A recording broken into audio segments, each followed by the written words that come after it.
मी वसराम दासू राठोड, मी राहणार कुंभेफळ, ग्रामपंचायत कर्मचारी होतो.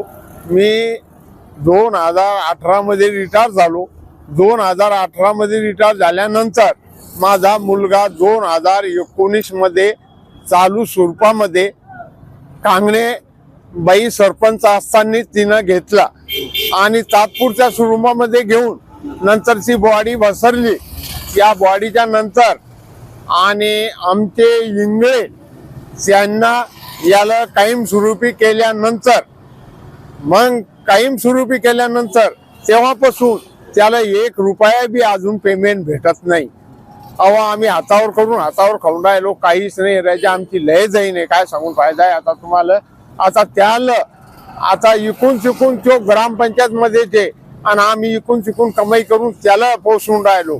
मग आता कवर लोक आम्ही काय करायचं दादा? तुमची काय मागणी आता आमची एकच मागणी की आमच्या पोराची ऑनलाईन जर झाली तर मग आम्हाला बरं राहील. जोपर्यंत ऑनलाईन होत नाही तोपर्यंत मी इथून उठू शकत नाही.